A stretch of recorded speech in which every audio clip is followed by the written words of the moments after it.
Danielle laughed beside her sequins flashing. "Relax," she said, "it's just a car." The guests didn't catch it, but my stomach did a drop cold and final. My groom didn't move. He just looked at them, calm, unreadable.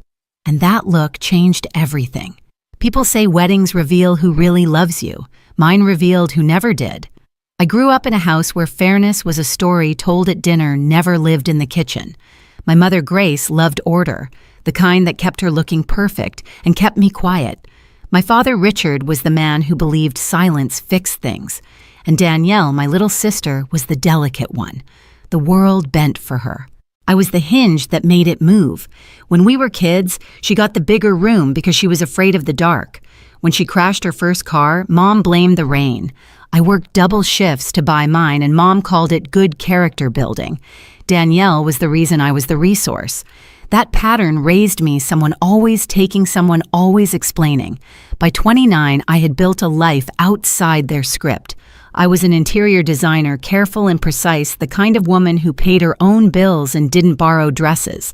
Meeting Evan felt like stepping into sunlight that didn't burn. He came from a family that believed in boundaries, in respect.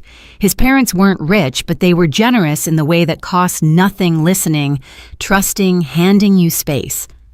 At our rehearsal dinner, they handed me a small silver key in an envelope. "You built this together," his father said. "Here's something to help you move forward." A used car clean, reliable, titled in my name. It wasn't about the metal, it was about what it meant. Trust, partnership, the kind of gift you protect. That night, I'd caught Mom's expression, tight, polite, already calculating. She'd smiled at Evan's parents and said, "How thoughtful," but her eyes flicked to Danielle like a reflex. I should have recognized it for what it was, an early warning. The morning of the wedding, she fussed over my hair, told me how proud she was. "You've always been so giving, Eva," she said, smoothing my veil. "Don't lose that." Her perfume filled the air, sweet, heavy, impossible to breathe through. I smiled back, pretending not to understand the message behind the compliment. But part of me already knew. Some gifts aren't meant to be shared. The reception felt like a movie playing too loud. Laughter, clinking glasses, 1,000 polite smiles, all performing the same scene. Evan's hand rested on my back as we swayed through our first dance. For a moment, it almost felt safe, like the world had agreed to behave.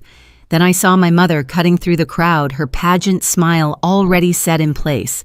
She stopped beside us, perfume trailing behind her, and spoke just loud enough for the nearest tables to hear. "We're passing the car his parents gave you, over to your sister." Every sound in the room blurred. Someone laughed at another table. The band singer drew out a note that suddenly felt like sirens. Danielle appeared glowing under the fairy light sequins, throwing shards of light across her grin. "Relax," she said, a playful shrug in her voice. "It's just a car." It wasn't about the car. It was about everything that had ever been taken and repackaged as kindness. I looked at my mother's face, composed, benevolent, so sure she was right. She tilted her head, waiting for me to perform gratitude. "You and Evan can manage with one," she added. "You've always been so practical." A guest snapped a photo, catching her hand on my arm, her smile wide. In the picture, no one would see the way her fingers tightened. I didn't respond. Evan's thumb brushed the inside of my wrist. A small question, "Are you okay?" I breathed in glass and frosting and the old taste of obedience. Dad drifted over, drawn by the tone in her voice. "What's going on?" he asked, eyes flicking between us. "Nothing serious." Mom answered quickly, "Just helping Danielle out. She's had awful luck with cars." Danielle laughed again, soft and rehearsed. "It's fine, Mom. She doesn't mind sharing." Sharing. The word landed like a bruise. I thought about the night I'd stayed up fixing Danielle's resume, the dress she'd borrowed, and lost the endless apologies I made on her behalf. All those small surrenders dressed as love. I smiled, then small, calm, dangerous. "You're right," I said. "I don't mind sharing." My mother relaxed, mistaking surrender for peace. Evan didn't. His hand found mine again, steady, certain. Across the room, the fairy lights flickered. A camera flashed. The air felt tight, like the moment before a storm breaks. I leaned closer to Evan and whispered, "It's starting again." He looked at me, not surprised, just ready, and in that silence I realized something simple: they didn't come to celebrate me. They came to test how much of me was still theirs. After the cake was cut and the music softened, the room began to empty into laughter and wine. I smiled through photos, accepted congratulations that tasted like dust, and counted the minutes until I could breathe again. When the last guest disappeared toward the parking lot, Evan and I slipped out a side door into the quiet hallway. He leaned against the wall, unbuttoning his collar. "Do you want me to say something to them?" "No," I said. My voice didn't shake. "We already did." He frowned, then understood. We talked about this months ago, half joking over takeout. My mother's habit of turning my things into family property wasn't new, it was inherited behavior, so I'd decided to stop being inheritable. 2 weeks before the wedding, my coworker, who also happened to be a paralegal, helped me draft a notarized declaration. Every gift received in my name was legally protected, not to be transferred or sold without my written consent. I'd signed it in blue ink. So had Evan. I remembered her exact words when she stamped it, "You're not being paranoid. You're being prepared." Back in the hall, Evan reached for my hand. "You knew this might happen." "I hoped it wouldn't," I said, "but I didn't want to bleed again without a bandage." We stood there for a while, listening to muffled laughter from the banquet room. It sounded distant, hollow, like something already ending. I thought about the look on my mother's face, the delight of control disguised as generosity. She'd spent years training me to play the role of the gracious daughter. I had learned it so well that no one saw the quiet calculations behind my smile. Evan's phone buzzed. A text from one of the guests. "Your sister's already posting about the car." He turned the screen toward me. There it was, a photo from our garage, Danielle posing beside the car with the caption, "Finally got a ride that fits me." I laughed once, dry and low. She couldn't even wait till morning. He met my eyes. "So what do we do now?" I reached for my clutch fingers, brushing the thick envelope inside. "Now," I said. "We let them open their own trap." Evan exhaled slowly, a quiet sort of pride in his voice. "Then let's go finish the party." We straightened our clothes, fixed our smiles, and walked back toward the music. My heart was steady now. The storm had already changed direction.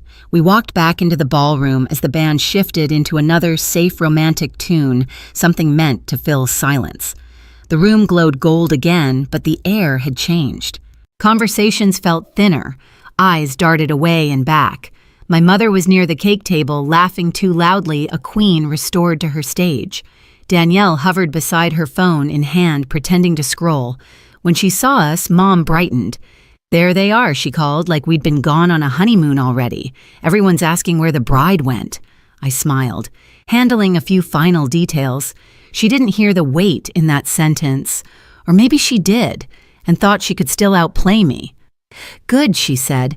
"We're wrapping up soon. Danielle needs a ride home anyway." Evan stepped forward just a little. "She has one now, doesn't she?" His voice was light, polite, surgical. Mom blinked. "What?" "The car," I said. "You said she's taking it." Danielle tensed, eyes flicking between us. "Oh, come on, Eva," she started. "Don't make this weird. It's just a car I finished for her, I heard." Dad wandered closer, trying for peacekeeping. "Can we not do this here?" I turned to him. Calm. "Here's the thing, Dad. This is where she did it. Publicly." The band faltered, then kept playing. A few guests turned their heads, the scent of champagne turning sharp. Mom's smile stiffened.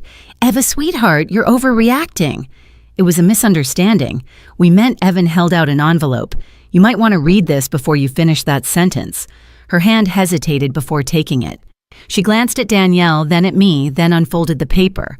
The rustle was loud enough to cut the music. Danielle leaned in to read over her shoulder. At first confusion, then recognition, then color draining inch by inch. Mom tried to laugh. "What is this? A notarized declaration," I said. "Executed 2 weeks ago. It states that all wedding gifts titled in my name can't be sold, gifted, or transferred without my written consent. Any attempt triggers a legal review and forfeits future inheritance from Evan's side." The last words landed like a stone dropped into a still pond. Conversation stopped. Someone whispered, "Oh, wow." Danielle let out a short, panicked laugh. "You can't be serious." I met her eyes. "Completely." Dad exhaled through his nose. This is petty Eva. No, I said softly. Petty is pretending theft is family tradition. Mom's voice hardened. We're family. You don't treat us like criminals. You went into our garage last night, I replied. You took photos of the car and posted them. Danielle's face froze. That was a joke. Symbolic, Evan asked quietly. Symbolic of what exactly? Her lips parted. No answer. I turned to Mom. This isn't about the car, it's about the pattern. You call it love when you take what's mine and tell me I'm good for giving it. You're being dramatic, she snapped. Maybe I said, but this time the drama has witnesses. A ripple went through the guests, phones half raised, half hidden. Someone's aunt mouthed drama behind her champagne flute. Danielle's voice cracked. You'd really embarrass the family like this. I'm not embarrassing anyone, I said. I'm just ending the script. Evan took my hand, grounding me. His tone was even calm. Mrs. Harper, you should keep that paper. It's legal documentation. Mom stared at him like he'd betrayed her personally. You encouraged this. No, he said. She didn't need encouragement, just respect. Danielle's face turned red. You married up, didn't you? Think you're better than us now, Evan didn't answer. I did. Better no. Boundaried. Absolutely. The word hung there. Boundaried. Like a foreign language in that house. Mom tried again, desperate. We raised you to be kind. You raised me to give, I said. You taught her to take. That was the fracture. The one sentence that split the air in half. The band stopped playing altogether. Even the fairy lights seemed to flicker. Danielle stepped closer, trembling. You'll regret this. I smiled faintly. I already did for 29 years. For the first time, Mom's perfect composure cracked. Her voice wavered. Eva, please. Don't do this in front of everyone. Then you shouldn't have done it to me in front of everyone. She opened her mouth again, but no words came out. The silence that followed was thick enough to touch. Evan leaned into the band. Play something, he said quietly. The drummer lifted his sticks, uncertain. The singer looked at me for permission. I nodded. Music rose again, soft, defiant, a heartbeat. Evan pulled me back to the dance floor. The guests parted like we were royalty or a bomb. As we moved, I caught reflections in the mirrors. Mom's face pale and still. Danielle's mascara smudged, Dad staring at the floor. The envelope sat on the table between empty glasses. Evan whispered, Breathe. I am, I said. And for once, it was true. When the song ended, I turned to my parents, still frozen near the cake. Help isn't theft, I said evenly, and love isn't access. I placed the empty champagne flute beside the envelope and walked away with Evan through a sea of quiet stares. Behind us, the applause didn't come, just whispers like wind through a cracked door. Outside, under the string lights, I exhaled everything I'd been holding for years. Evan slipped his arm around me. You okay? I nodded. I think I just stopped apologizing. He smiled. About time. We stepped into the night, the music still humming behind the doors. Somewhere inside the smile my mother wore all my life finally fell. The drive home was quiet, the kind of quiet that felt earned. The city lights blurred past soft and far away. I rolled the window down, letting the wind pull at my veil until it came loose and drifted into the night. Evan laughed under his breath. You just threw away your movie moment. Good, I said. I don't want one. We drove in silence after that, hand in hand, the same car they tried to steal humming beneath us. Every mile felt like distance from an old wound. When we reached our house, Evan turned off the engine but didn't move. You did it, he said quietly. I did what broke the pattern. Inside the kitchen still smelled like the morning coffee we never finished. I slipped out of my shoes, feeling the tile cool under my feet. On the counter sat my phone, buzzing with missed calls, Mom. Danielle, unknown numbers. I turned it face down. Outside, crickets filled the air. For the first time, the silence didn't ache. It settled. Evan wrapped his arms around me from behind. Still want that honeymoon drive? I smiled. Let's take the car. A week later, I stood in our kitchen with sunlight spilling across the floor. The same house, the same car in the driveway, but everything inside me felt rewired. On the fridge, one photo remained the moment at the wedding when Mom's smile cracked and I held the envelope. I used to think it looked harsh. Now it looked honest. I realized freedom didn't roar. It whispered. It was the sound of a phone that didn't ring anymore, of doors I could lock without guilt. People say families fall apart because of pride or money. Maybe. But sometimes they fall apart because one person finally stops pretending. I looked at that photo and whispered, boundaries don't destroy families. They define them. If you've ever had to draw a line with someone who called it love, share your story below. You're not alone and you don't owe anyone your peace. What would you do in this situation? Let us know in the comments. If this story had you on the edge of your seat, smash that like button and subscribe for more jaw-dropping family drama, shocking betrayals, and the revenge stories you won't believe.